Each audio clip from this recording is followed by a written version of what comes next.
બેન અંજુબેન અને આપણે નીચે આવતી 5 તાલુકા પંચાયતની સીટને જંગી બહુમતીથી જીતાડો એવી આપ સર્વને વિનંતી। ચાણક્યને જેમણે વાંચ્યા હોય એને ખબર હશે કે રોટલી અને રાજ સત્તા એ ફેરવો નહીં તો દાજી જાય। રોટલી બેનો ખબર છે દાજી જાય કે નહીં? એમ આ લોકોએ તમને કોઈ ખેતર ભેળવવા સિવાય કંઈ કામ કર્યું નથી। કોંગ્રેસની વાત છે, કોંગ્રેસે શું કર્યું? અરે કોંગ્રેસની વાત કરનારા મૂર્ખા, મારે તમને એમ કહેવું છે, આ કોંગ્રેસે આઝાદી અપાવી ને એટલે તમને બધા ઠીકુર પર તમારા બાપ તમને કોઈ પૂછે નહીં। આજ તમે વડાપ્રધાન થઈ ગયા હો, આજ તમે મુખ્યમંત્રી બની ગયા હો અને જિલ્લાના તાલુકામાં રાજીવ ગાંધીએ તમને કહો અનામત એમ પોતાના વિચારો વ્યક્ત કરવા માટે અહીંયા ઉપસ્થિત થઈને બધા આપણે સાંભળતા હોઈએ અને સાંભળ્યા પછી આપણે નિર્ણય કરતા હોઈએ કે કેવા ઉમેદવારને મત આપવો, કેવા પક્ષને મત આપવો।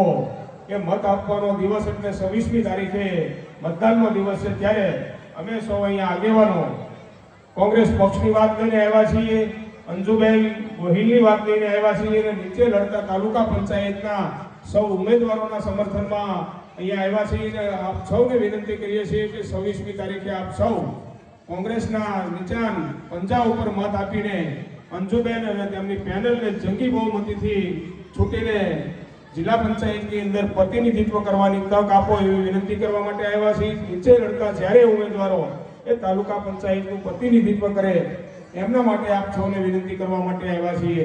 વિનંતી એટલા માટે કરવી છે, અહીંયા કોપની રવા દે, અહીંયા ગેસના બાટલાની વાત થતી હતી, મોંઘવારીની વાત થતી હતી, કોઈને 3 ટાઈમ રાંધી ન શકે, ભોજન ન લઈ શકે, એટલી બધી હદે મોંઘવારી જો આ ભાજપે પોગાડી હોય તો આપણે બધા એમાંથી છુટકારો મેળવવો છે, કોંગ્રેસને લાવવી છે તો અંજુબેનને જિલ્લા પંચાયતની અંદર છૂટીને નીકળવા છે તો બે ઉત્સાહ કરીને સમર્થન આપો। અને જ્યાં અહીંયા ગાંગલી ગામ પૂરતું નહીં પણ તમામ ગામની અંદર આપણા સગા સંબંધીઓ હોય ત્યાં પણ એક દિવસ આ કોંગ્રેસ પાર્ટી માટે, અંજુબેન માટે આપણે બધાએ વગાડીએ, સગા સંબંધીઓને કહીએ, મોબાઈલના મારફત કહીએ, જરૂર પડે તો આપણે પોતે પણ રૂબરૂ જઈને એક પરિવર્તન લાવવું જોઈએ।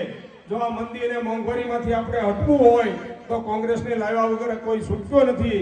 એટલે અમે વિનંતી કરીએ છીએ કે 26 તારીખે આપ સૌ સાથે મળીને કોંગ્રેસ તરફી મતદાન કરો, પંજાને મત આપી અને કનુભાઈને વિજય બનાવો એવી વિનંતી સાથે વિરમું છું। ખૂબ બધા લાંબા સમયથી આપણે બધા સાંભળીએ છીએ અને ખૂબ સમય પણ લાંબો થયો છે ત્યારે વધારે મારે વાત નથી કરવી, પણ અહીંયા જિલ્લા પંચાયતના ઉમેદવાર ભાઈ શ્રી વિપુલભાઈ, તાલુકા પંચાયતના ઉમેદવાર ભાઈ શ્રી ગોકુળભાઈ, ભાઈ શ્રી પ્રવીણભાઈ, ભાઈ ભરતભાઈ, ભાઈ ગોપાલભાઈ, સારી ટીમ આ વિસ્તારની અંદર ચૂંટણી લડી રહી છે। ત્યારે 26મી તારીખે મતદાન છે, ત્યારે અમે વિનંતી કરવા માટે આવ્યા છીએ 26મી તારીખે આપ સૌ કોંગ્રેસ પક્ષ તરફી મતદાન કરીને આ ટીમને જિલ્લા પંચાયતને તાલુકા પંચાયતનું નેતૃત્વ સોંપો એવી વિનંતી કરવા માટે આવ્યા છીએ।